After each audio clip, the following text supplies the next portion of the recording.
Samedi 20 septembre dernier, le Crêpes Île-de-France de Châtenay-Malabry a accueilli la traditionnelle journée Louis-Gaston Payette, organisée par le district d'Hauts-de-Seine de football. Un rendez-vous incontournable de la rentrée qui, pour la première fois, a réuni en un même lieu les présidents de club, les arbitres et les responsables techniques.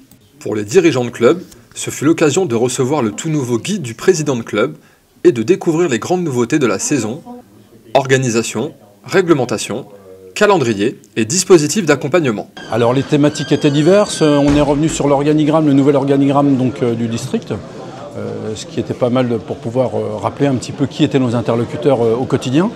Les violences sexuelles et sexistes qui sont un point très important à l'intérieur des clubs où chacun doit se sentir concerné par la problématique et surtout ne pas se dire je suis moi exempté de ça parce que j'ai tout ce qu'il faut de mon côté et je suis protégé. Non, personne n'est protégé, donc on doit être tous vigilants de ce côté-là.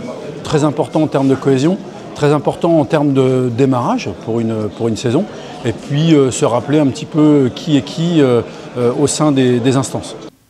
Dans une autre salle, ils étaient 164 arbitres réunis pour fixer ensemble les bases de la saison. Rappel des droits et des devoirs, présentation des évolutions réglementaires, cohérence des consignes, mais aussi le plaisir de se retrouver dans un esprit de solidarité. Le fait d'avoir les modifications des lois du jeu, de retrouver aussi des camarades, la CDA, les nouvelles têtes, etc., c'est une très bonne matinée. Enfin, près de 40 responsables techniques se sont réunis pour aborder les grands axes de la politique technique départementale. Formation des éducateurs, détection, label fédéral et accompagnement des clubs. Je pense que ce genre de rendez-vous, c'est super important déjà pour pouvoir rencontrer des collègues au niveau des différents clubs et aussi de voir aussi des techniciens au niveau du district des différents salariés et voir aussi au niveau des nouvelles réformes qui arrivent. Une matinée riche en informations et en partage qui a permis de lancer collectivement la saison 2025-2026.